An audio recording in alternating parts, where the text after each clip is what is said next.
Welcome to Restoration Beyond the Couch, hosted by Dr. Lee Long. In this episode, Dr. Long interviews Michael Menard, best-selling author of The Kite That Couldn't Fly and other May Avenue stories. Michael's memoir recounts his remarkable journey from a challenging childhood filled with poverty and trauma to a life of resilience and hope. As one of 14 siblings, his story is a powerful testament to overcoming adversity. Michael, who co-founded the GenSight Group, a consulting and software company advising major corporations like Coca-Cola and NASA, now focuses on helping others overcome childhood trauma through his writing. Living in Tennessee with his wife, Emily, he is a proud father of 5 daughters and grandfather to 9 grandchildren. Join us as we delve into how Michael's life and work inspire others to find strength in their struggles and hopes for their futures. Your path to mental wellness starts here. Mike Menard, Lee, live in person. I'm so glad you're here. Happy to be here, Lee. Thanks for inviting me. Absolutely.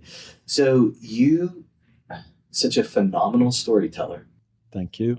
Wrote this amazing book. I will say it's amazing. It's an amazing book called The Kite That Couldn't Fly and Other May Avenue Stories. Yeah. So tell our listeners, where was the inspiration behind the book? Happy to do that. So to put it in a time frame here, I'm 73 now.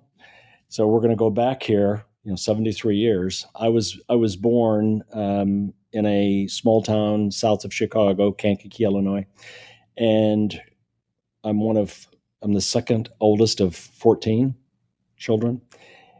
And we grew up in a tiny house, a 900 square foot home. So just think of 30 foot by 30 foot. It's 16 people at the end. When I read that in the book, I have to tell you, that blew my mind. I mean, I think about how I like my space and hearing that you had 10 brothers and 10 boys, 4 girls. So yeah. All the same parents, no twins. As you said earlier, that's 14 pregnancies. Yeah. And when people find out that my mother had 14 children, she would say, "Oh, God bless you." And she says, "He did 14 times."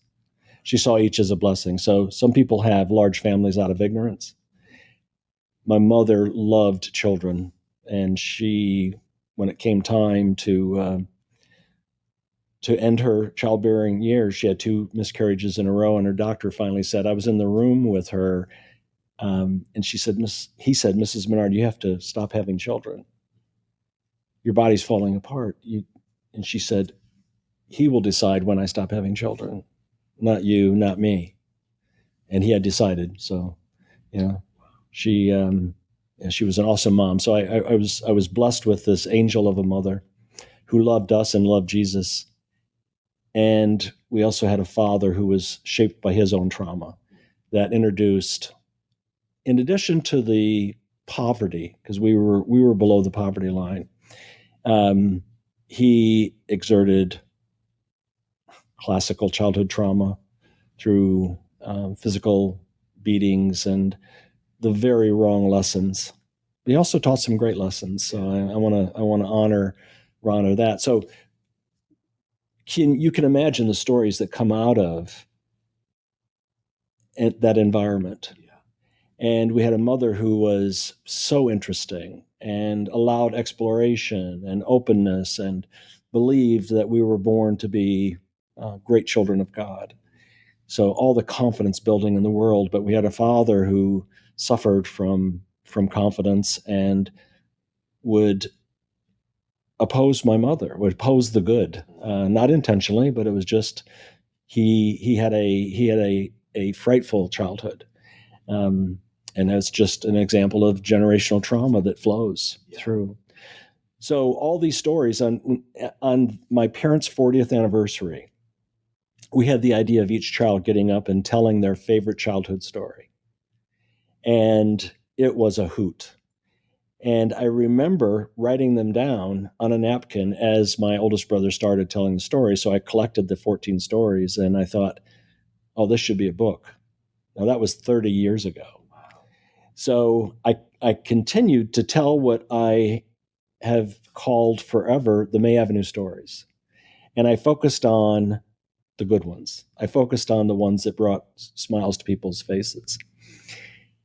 But I also started collecting memories from my siblings and myself, but all memories that I was part of. So it's the older group that are included in this book.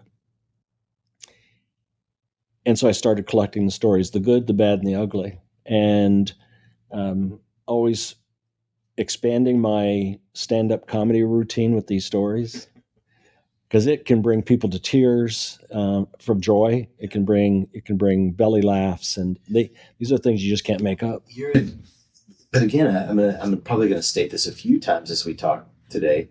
You're a phenomenal storyteller, and I think that you have a way of bringing out aspects of what has occurred.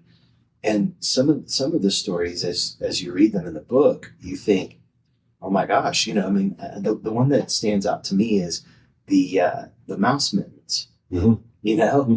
and because what stands out in there is that your mom was giving you guys the latitude to kill mice in her home. Yeah. Harvest. Right. Harvest in the freezer. Yeah. And then skin them and then knit or sew together to make a pelt. Oh, yeah. Right. Yeah. And that you are making mittens for yourselves. There's so much through there that you could take so many different viewpoints with that. So many different experiences. Like your vantage point, I guess I should say, could be so different by telling that story. It could be funny because, as you said, that these are mice were like paratroopers at night. And I thought the way that your imagination brought that forth, or the way you told it, was a very imaginative way. Yeah. So I think from the storytelling aspect, it's something that gets practiced over the years, and you get good at it. Also, it seems to be a family trait. And I don't know if it's because of the conversation level of so many people, or the need to get attention to tell your stories so somebody actually listen. I don't know, but I've always enjoyed telling those stories. And then my wife Emily said, when she had a very serious, loving talk with me, to say, you've been threatening about writing this book. I want to encourage you to take it seriously and do this. So I started the next day, and I dedicated the first 4 hours of every day to writing. And I had lots of notes. But I didn't know what the structure was going to be. And, was it going to be, I wanted to tell the good, bad, and the ugly. And I wanted to somehow help the reader, particularly parents, understand that there are characteristics that will build strength and faith and a strong spine that can overcome adversity. So to get help with that, I started, in the middle of that process, I started seeking help and advice from professional mental health experts. So Lee, you were one of those in the middle of the book. I mean, I found you about 3/4 through the way, and you became one of the resources. But you were very different. I talked to 18 therapists, paid for their sessions, multiple sessions, for them to understand my story and for them to decide if they wanted to collaborate to help reflect on these stories so that someone could learn from it. Right. And also find out, why did some of us survive and thrive, and why did some of us stumble? So the reaction was the same from all of them except you. So I continued to talk to you. And also, I was going to ask, why the 18? Also I stopped actually when I found Kristen. Kristen is a therapist who I found her profile that she specializes in trauma recovery. She focuses on children. She seemed to have a lot of what I was looking for. So I had 3 or 4 sessions with her. All the other professionals were troubled from my past and wanted to treat me and believed I was suppressing and that I was quite damaged, because they said, what you and your siblings have experienced is complex childhood trauma. And they use that same term across a number of individuals, said complex. Well, I looked it up. Well, it's kind of chronic childhood trauma. If you think of the ACEs scorecard, it's if you have 4 or more ACEs, you are categorized as. And for clarity, ACEs are adverse childhood experiences. Yes. So it's a term for childhood trauma. Some call it toxic stress, some call it abuse, but I guess the professional community focuses on ACEs. So when they hear the stories, and the stories of Mouseskin Gloves, which is chapter 2 in the book, it's, I think, a very interesting, loving story about my sister and I, because we wanted gloves. Our hands were cold. Kids in the neighborhood had rabbit fur gloves. We had an idea. We had a mouse-infested house, so let's do it. Well, the therapists, the psychiatrists, the heavy hitters came in and said, let's just unpack that. That wasn't fun. That wasn't happiness. That was desperation. You had nothing else in the freezer, and that's why your mother allowed you to put the frozen mice in there. Can you imagine those 2 young kids working? So your experience was all the mental health professionals were, their lens was simply negative. You felt like it caused a downward spiral for me. I said, I need to understand what this is. I need to teach myself on what this is. So I read every book I could get my hands on the subject of trauma, recovery, childhood trauma, attachment, by all the names and the books I'm sure you've read. But I also found you and Kristen, who I don't think you've met, but she wrote the foreword to my book based on her perspective, and her perspective is very similar to yours. It was, these are beautiful stories of redemption. These are stories that people can learn from. There's the combination of the love of a mother and the teachings and the brutality and the wrong lessons taught by a father, and how those things came together and caused some devastation and destruction, but it also created some beauty. Right. And maybe this book is part of that beauty. So in this spiral, I was becoming depressed. Here's what I found in the research, all things that and this is your life. But I found that there are 2/3 of the adults in the United States, which I now found is replicable across all countries. 2/3 of the people in the United States, the adults, are suffering from the impact of childhood trauma at some level. And it's a wide spectrum. From the impact to them would be mild agitation, anger, anxiety, all the way to suicide, because they just can't take it. Found that when a child experiences trauma, everything changes. Their brain chemistry changes. Their body gets flooded with cortisol. Is that the right? Yeah, cortisol, and they go into the survival mode, and that constant flood of those hormones can destroy your organs, and that if you prematurely ages you. Yeah, it's so heavy, and it still is. And if you have experienced 4 or more ACEs, so as an example, an ACE is you were neglected, you were beaten, you had mental illness in one of the parents, or addictions, and there's 10 of those things called ACEs. If you have 4 or more of those, you will die on average 20 years too early. And without intervention, without a healing. And you think about the travesty of that. And I have I've lost, of the 9 boys, 3 have died, 2 from drug overdoses of heroin, and 1 from early colon cancer that came about when he was 36 years old. And the experts say you don't even need to be tested until you're 50.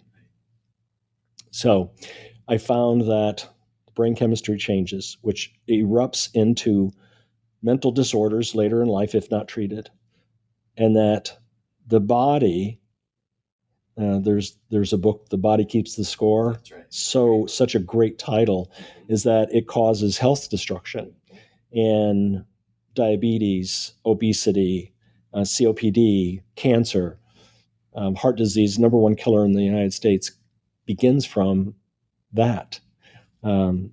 So I found this overwhelming sadness.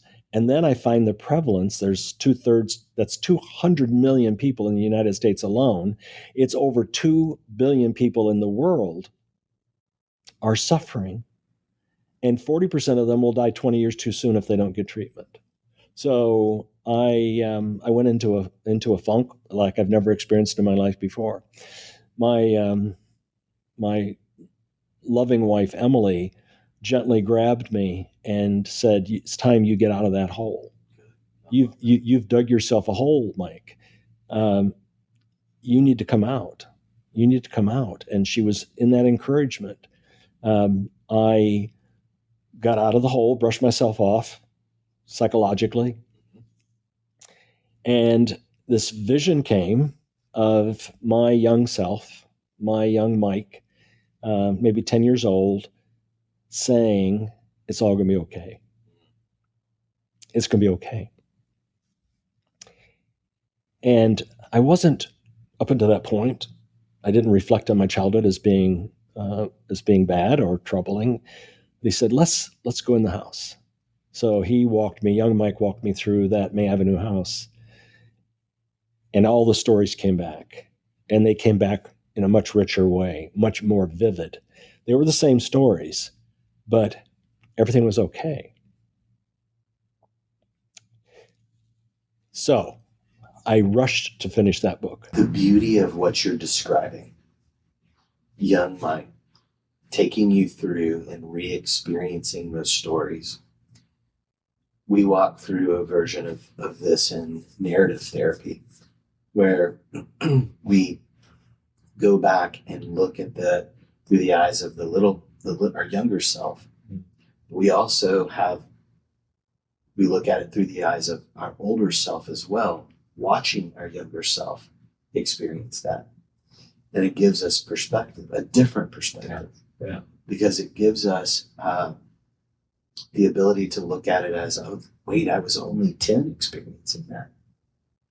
I put in your case, my 73-year-old eyes on that, thinking I was still experiencing that. And that's where that trauma keeps replaying, right? Because we think it keeps happening to us. But when we experience it as in your case, a 73-year-old man watching a 10-year-old boy go through that, then we have a different perspective on it. And it gives us space to do some really beautiful work. Yeah. And it sounds like you really did some beautiful work. And, that wasn't by accident. I know it was the hand of God. I didn't have a therapist or an expert who could take me through that exercise or that process. It was, I start every writing session with a search for a passage of scripture that will inform my writing for that day. And at that time, the answer, what I heard God saying was, give everyone to me. Give everything to me. So that release, that release gives freedom. And I think there's probably a therapeutic practice that needs to be developed that can replicate what I've gone through with, what did I do? I wanted to write a memoir for my children's sake, but that process of going back in and actually having being escorted through that house by my little self, looking at me and telling me, it's okay. And I even knew then that it was okay. I knew I had to take care of myself. I had to take care of my siblings. And, my dad's teachings, my dad's parenting created badass sons. And that was used for destruction until we found the Lord. I was brought to Jesus by my brother Jamie when I was 19. And fighting and destruction was seen very quickly by us as we come to age and are reborn. But we don't want to hurt people. Right. We don't want to hurt people. Right. Well, that's a thread through every story in your book is you don't want to hurt people. That's not who the Menards were. Yeah. I understand that's who your father taught you all to be, but it's also, it seemed to me that it was a lot of his fear that was about making sure that you never let somebody see you sweat. Yeah. Yeah. I think that you hit the nail right on the head. And, if you wanted to talk to Dad, the only time you'd get time with Dad is if you're recounting a brutal fight that you just won, or you're asking for help on how to damage somebody.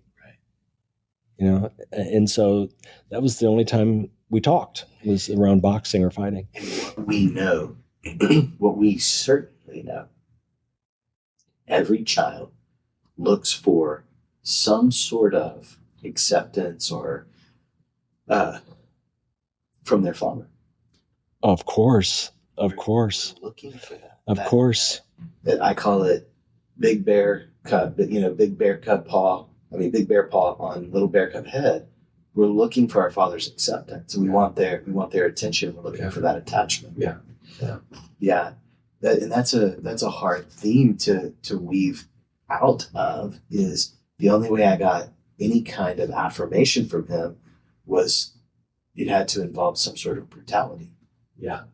Or something that I just put in the category of being wrong. And I used to say bad or evil, but it was just wrong. So, one of the stories in the book is how he had taught me when I was 12 to steal steaks from the restaurant I worked at, so that he and I could have steak when he came off the night shift at midnight. So a couple times a week, he and I were sitting there having our New York strip steak, which we've never tasted before. And I got time with Dad. So that's kind of the genesis of how the book came about. These stories became richer through the visualization of going back. Some healing, I think, even took place. I was sharing all of this with my siblings.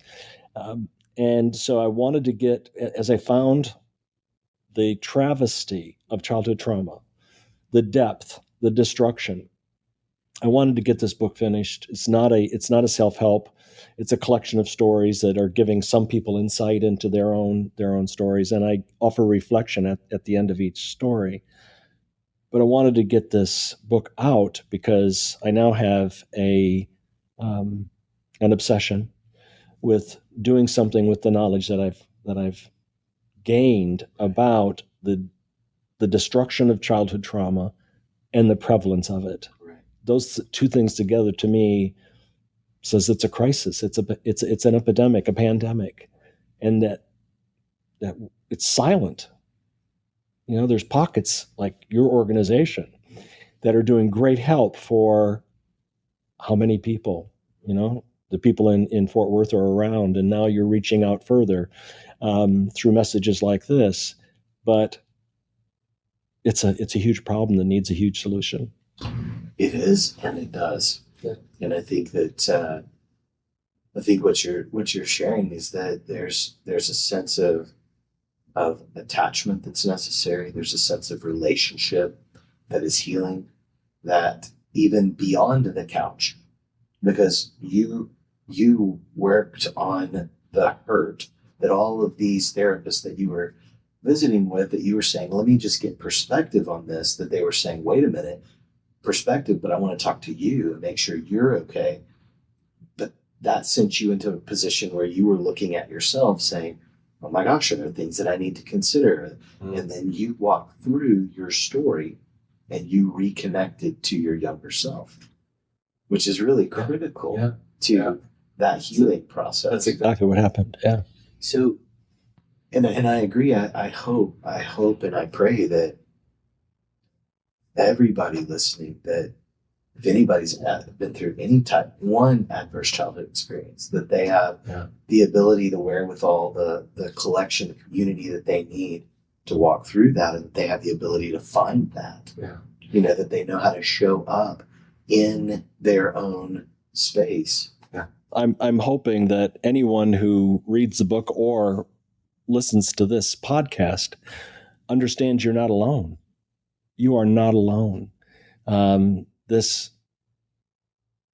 was not your fault. This happened to you. You may understand it, you may not, but I'm hoping that the book and messages like this will open eyes to the possibility and to understand or seek an understanding of, why do I have relationship problems? Why do I have a obsession with food? What habits do I have that are unhealthy, that are soothing me, that are damaging me, and get to the root of that? I love what you're saying, the why do I have an obsession with whatever it is that is damaging me? And I hope that our listeners and that we'll all consider that what it's damaging is the sense that it's keeping me away from connection. Yes. I'm seeking this over connection. Yes. And for some it's work, for some it's food, for some it's sex, for some it's online social media, different things. For some, it may even be this spiritual idea, and they may think it's so great and wonderful, but it keeps them from connecting to a community. And that's, I think, if anybody walks away from this with two things: buy Mike's book, read this book, it's amazing. And number two is that relationship is at the core of healing. It's at the core of healing, and that's what I love about what you bring out in the book.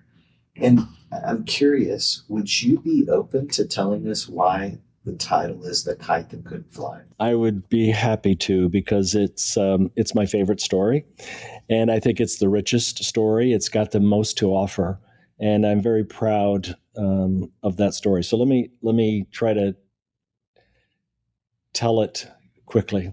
So imagine that home, 900 square foot, no money.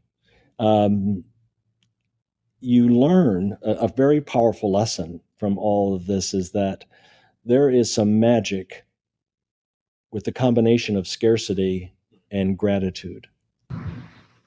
Say that again. That's brilliant. Yeah. One of the reflections was that I did without. We had nothing. And there's a magic that happens with the combination of scarcity, meaning the lack of things, and a gracious heart. The Lord loves a thankful heart. If you have gratitude and graciousness, you don't expect much, and you're happy with what you get. So not having was not as disastrous as you would think, because my mother taught gratitude. Boy, did she. And I'm sorry to interrupt you, but boy, did she. And the interesting thing about gratitude is, it's like when I was saying earlier, the lens through which you tell many of your stories could shift the way one experiences it if you tell it through a different lens. Of course. You were telling the mitten story through the lens of the gratitude that there were so many mice for y'all to choose from. Yeah. And they were pretty. And you were going to have these beautiful loves. Yeah. You weren't telling it through the lens of, well, they're not rabbits, and I don't have. Yeah. Right. Yeah. And again, I'm not saying that you need to put lipstick on something that is horrible. Lipstick on a pig, however you want to say that. Right. I'm not suggesting that if you just have gratitude, then it'll fill your belly when you're starving. Right. That's not what either of us are saying. There is a certain perspective that you were taught there was a sense of magic. Yeah. That I think plays into your adult life too, but we'll get to that. So a child, we didn't want for much because we knew it was futile to desire. So you just, it's a bit sad when you say I give up on wanting that, but we learned that longing for things we were not going to get was not productive, was not healthy. So let's be happy with what we have. So I'm going to tell a story about another, the opening chapter is a story called We Have a Light Bulb. And in that 900 square foot home, back then, this is the 50s, the way you got light bulbs is you paid your electric bill. And depending how much money you paid on the light bill, they gave you light bulbs. You couldn't go to the store and buy a light bulb. So because we were always late with our payment on electricity, and some days didn't pay the bill, we didn't get light bulbs, but we always seemed to have one. We were never without a light bulb. But I remember us always having one, and my mom would put that in the center of the kitchen, and that's where we would do our homework on the floor, and that's where we'd eat our meal. And then when it came time to go upstairs to the attic, which was the dormitory, half boys, half girls, she would say, "Okay, gather around," and we'd all get around her like little chickens, and she'd grab her apron, dirty apron, raise up and hot light bulb, And as we were shuffling to the stairs to go upstairs, she would be preaching to us, teaching us, we have a light bulb. Do you know how many children don't have a light bulb? Do you know how lucky we are to have a light bulb? Yeah. We go upstairs and put the light bulb in for the night. Everybody get settled. She'd get the light bulb out and bring it back downstairs for the next day. So learning, she could have said, I wish we had more light bulbs. I wish your father made more money. She could make it like many parents do, but she used it as blessings. And so we are thankful for everything we get. So as a child, I wanted three things. I remember this. I wanted a trophy. Don't know why. Maybe just a recognition of I'm worth something, right? I wanted a baseball glove to play Little League baseball. And I wanted this Black Panther lamp that had a green eyes, jewels as its eyes, that was in the corner window at Kresge's, which ended up being Kmart. So I was bugging my mom, and she finally said, "You want to win a trophy? The grand contest, the great kite contest is next week. Let's build a kite to win a trophy. They give trophies away." Yeah. So at night, I had to cut some lawns to get money to buy crayons. Got a big box of 64 color crayons. She went down to the butcher shop and got butcher paper. My dad made a big frame out of 2x4s. You know right away, if it's built out of 2x4s, it's not going to fly. So she drew a picture of Jacob's ladder, the vision of Jacob's ladder, his dream that showed we do have access to heaven. She is an artist. She did a beautiful job. And as she was drawing this every night, it was her and I, which was a special time. If we would only do it after the others were asleep, I would help her and we would talk, and I would be asking her multiple times each night, where are we going to put that trophy? And she'd say, right on the top of the television so that everybody, the neighbors can see it and we can see it. She didn't say, you might not win that trophy. I mean, it was a done deal. I was going to win a trophy. Well, I get to the contest and I try to fly the kite. It won't fly. And I'm a little chubby boy. Now I'm a big chubby boy, but I was a little chubby boy, and I would run and throw. Nothing. And I had visions that I was going to win that trophy, and I was going to actually be flying on top of my kite, holding my trophy. And kids want to fly, and so I finally resigned myself to the fact that there was not going to be a trophy, because it either had to fly the highest, the most aerobatic, or be the smallest kite that could fly. And I didn't have any of that criteria. So I set my kite up on a tree, and it drew a crowd because of the beauty of the kite. And I was preaching I was talking about Jesus and salvation and the road to heaven. And that must have struck a chord in some people. So when it came time to announce the trophies, I won first prize. And it was a new category for creativity. And it was a 4-foot high trophy. So there's a lot of messages there. There's a paradox. The reason I put it as the title is that, can a kite that doesn't fly win first prize? Most people would say no. Well, it did. Can a boy raised in poverty and with childhood trauma become a successful, God-loving man? Most people would say no, but I am. So it's kind of a symbolism and a paradox of believing in something that generally won't happen. Yeah. And when I think about, thank you for telling that story. I've heard you tell it a couple of times, and every time I hear it, it's one of my favorites. Thank you, Lee. But I think about what you're saying, and how a kite that couldn't fly, how in the world is that going to win the 4-foot trophy? And a young man who grows up in some very traumatic experiences, how does he flourish? Mm. And I think about, one of the things that I'm grateful to you for, that I didn't know I should be grateful to you for 20 years ago, I was really grateful to you and I didn't know you, because you invented the disposable diaper. Yes. And I would say that all of us parents who, or any of you who have had to change a diaper and don't use cloth diapers, we're grateful to Mike Menard. It's a strange thing for being famous for. But parents all in the U.S. and the world. But it's all part of the story, right? It's all part of the story. Yeah.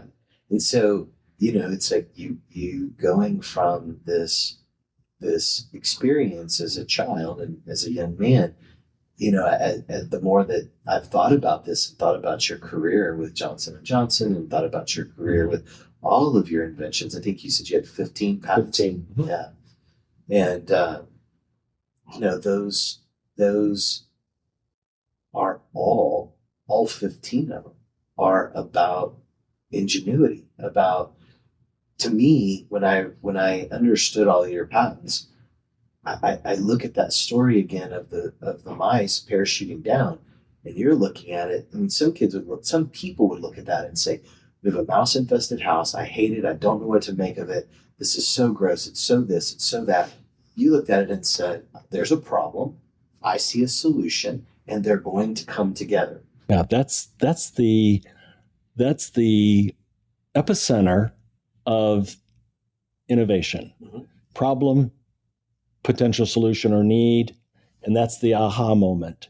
So when you grow up in an environment that encourages it, and you get to meet or link up need with opportunity, and you learn to generate those ideas and bring them to life, it's a real gift. It's a real gift. So it has served me well. I also that idea was, I would say, a fluke. It came because I was babysitting my youngest brother. I was 17 at the time, and he had a couple of bowel movements that leaked out onto me through the cloth diaper, and I had the idea to make one out of paper towels and flush it, and gave that idea to my dad. Told him the idea. He saw the brilliance. Went to a patent attorney, and we filed a patent memo to secure the idea. Ended up selling that patent, excuse me, or assigning the rights of the patent to Johnson & Johnson. And then they started treating me like I was an inventor, mm-hmm. and started presenting problems, and I would come up with solutions. And if you have resources around you generating, it becomes pretty easy to be a genius, right? You got people supporting you and handing all the legal stuff around patenting. And so it became part of my career and part of my life and part of my testimony. I have the opportunity in my second life, second career, I founded a software company. I still own that company. It also teaches organizations on how to optimize their allocation of resources. But I walk into those boardrooms already a kind of a rock star in the innovation world. So it helps the entree, and it again served the purpose. But and any parent in that room is you're immediately ingratiated into their world. Yes, because you solved a big problem for me that I didn't know that I had. Yeah. So that makes a lot of sense. And even in creating the software, there's an inventiveness that you are offering to companies to find, because at the core of the software, your software is finding. How would you answer that? It is aligning. It is optimizing the allocation of resources to the things that will bring the greatest good based on your strategy. So it's a mouthful, but that's what every executive wants to do. Absolutely. Optimize the allocation of resources to generate the best good. And I am quite confident that all of that coming before me was coming to apply to this next problem that I discovered by writing my memoir, which is what I want to do now is marshal resources and optimize the allocation of those resources to the things that are going to have the greatest impact on healing people from childhood trauma and stopping childhood trauma. Yes. The prevention side, go upstream. I think you said, clean the stream, stop the pollution. Right now, the creek is polluted. We have to heal the people that are sick from drinking that water, and we have to clean up the creek so people don't get sick from drinking it. That's right. So I think it's a beautiful analogy that you used at that meeting we had a couple weeks ago. Yeah, I think that there's just a holistic space here that we have to figure out how people can act toward helping heal relationship. We are a divided nation, and we divide on some are arbitrary, some are very meaningful spaces, but even in the meaningful spaces, we can disagree and stay connected. And I think that's the difficulty that we face currently is how do we stay connected even in a disagreement? But it takes an understanding of how we attach. It takes an understanding of how can we stay connected. And I think that, our call to action is let's stand united through helping heal childhood trauma. And I think there's a distinct call to action here. Yeah. I have this visual of if you could collect all the tears from all the people in the universe and put them into vats, what would you label them? Where are the tears coming from? And what I hear is that if you could label them, it would say a couple of things. I'm alone. It would say unloved, right? And why? How is that happening? How is that happening? And, I've always felt that pull or that pain of humanity, but really couldn't get my arms around it. But now I'm starting to, all because of making the decision to tell my story. And it's not about, I hope you enjoy the stories, but it really is about how it transformed my thinking to what's next. So if you can get some benefit and if you can enjoy the book, and I hope you do, that's great.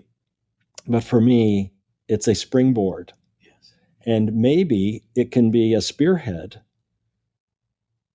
to the movement of at least raising awareness to the devastation and the prevalence of childhood trauma. Yes.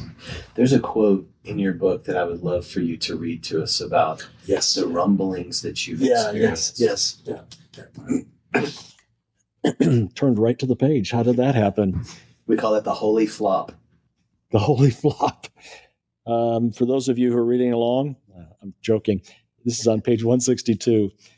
our job is not to deny the story, but to defy the ending, to rise strong, recognize our story, and rumble with the truth until we get to a place where we can think, yes, this is what happened. This is my truth, and I will choose how the story ends. So, encouragement to all of you. I think why don't you say how you said it's not about the beginning, it's... C.S. Lewis has a great quote that is very similar to what you wrote.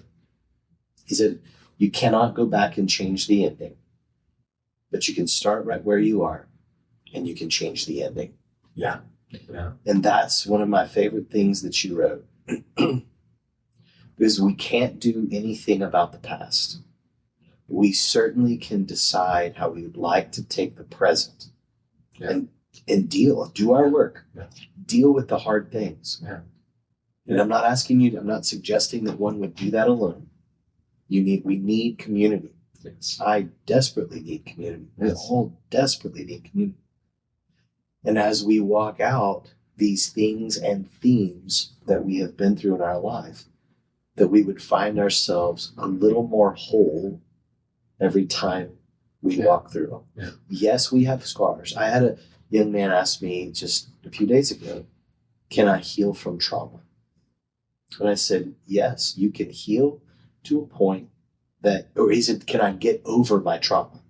And I said, you can heal to a point that you're managing the impacts of trauma on you. No, you can never take away the scars. They're always there. But yes, we can get to a point where we manage what we've been through. Yeah.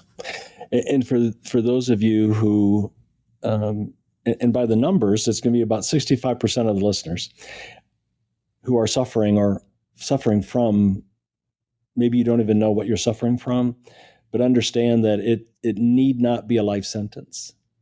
Healing, the promise of healing is there, and it works. And there's not just one answer to it, but you need to start by stepping over the line to the commitment of healing. And that magic will happen when you step across that line. And you'll find the ways to find the resources and the education and the professionals that can help you heal. Yes. And this is the message from beyond the couch. You're not imploring people to just find a therapist. Right. You're saying find yourself. Yeah. Find yourself. I'm hearing, prompted by the book, that if you can make the space for a conversation on the topic with someone you trust and love, again, magic begins to happen. It's a release. It's an acknowledgement. And, with someone who you trust and love is very important that it be that person. And if you don't have that person in your life, make that a top priority. It's critical to your well-being and to your healing. Mike, as always, getting to spend time with you is a treasure. Thank you. Thank you, Lee. Thanks for being on our show, and thank you for writing this book, and thank you for what you've contributed out there. And most importantly, Mike, thank you for your passion. There's so much beauty here that you are bringing to a really dark and painful subject. So thank you. Yeah, it's all a surprise, but I'm happy to be in this place. Yeah. If you found value in our discussion and wish to uncover more about the fascinating world of mental wellness, don't forget to subscribe to the podcast. Stay tuned for our upcoming episodes where Dr. Long will continue to delve into empowering therapies and strategies for mental wellness. Your journey to understanding and embracing mental health is just beginning, and we're excited to have you with us every step of the way. Until next time, keep exploring, keep growing, and remember to celebrate restored freedom as you uncover it.